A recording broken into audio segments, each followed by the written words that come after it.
Hey y'all, so I just want to give you all some quick context around the 287Gs here in New Mexico. There are reports that Curry County has signed on to a 287G, and likely more counties will move forward with that. But just for quick context on 287Gs here in New Mexico, and 287Gs in general, for folks who don't know, they are formal partnerships between ICE and local law enforcement agencies, which will allow local officials to act as federal immigration agents inside jails or even out in the community, depending on the agreement type. And I'm reading based on some research that I wanted to share with you all.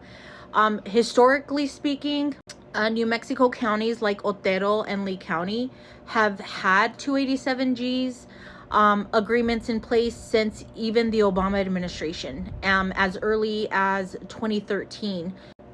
In addition to that, New Mexico has also moved into the private prison industry since the 90s to help with economic development. It was like an economic development tool. And so these agreements are mostly jail-based agreements, which means that if somebody is arrested and they go into local custody, then they get screened to see if they essentially have papers or not. And then if they don't, then the local authorities can then reach out to ICE and say, hey, we got someone in case, and that's where the coordination starts.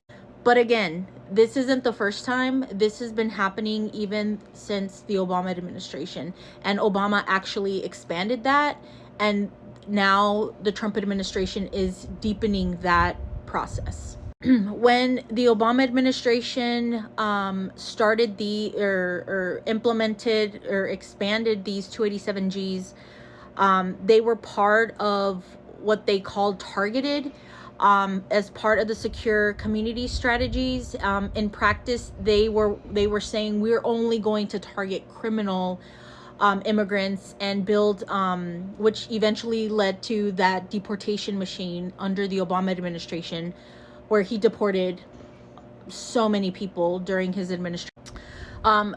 What we've seen under the Trump administration is this massive push to expand the 287G nationwide and encouraging even more collaboration. So under the Obama administration, it was targeted so that they would only target criminals, and now that is being expanded. But it's not to say that it didn't start under the Trump administration. It's been going on for decades. So now it's no longer sort of like this silent participation. It's more visible enforcement. And let's be real, Democrats laid the groundwork for it. I also want to say, though, that there's always been local resistance to these 287Gs here in New Mexico too, and so we need to really honor that there have been organizers in places like here in Doña Ana County, where we have worked really hard to fight the 287Gs.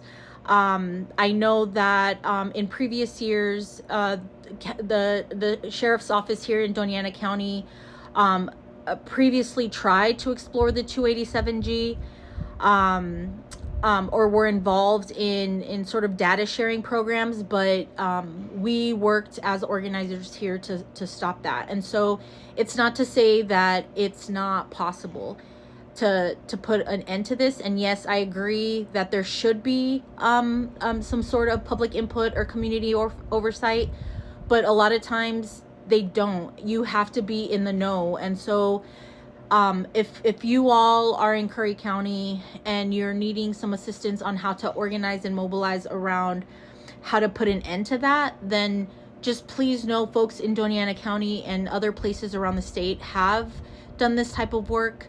And you can definitely reach out and if this is something that you're actively trying to work on.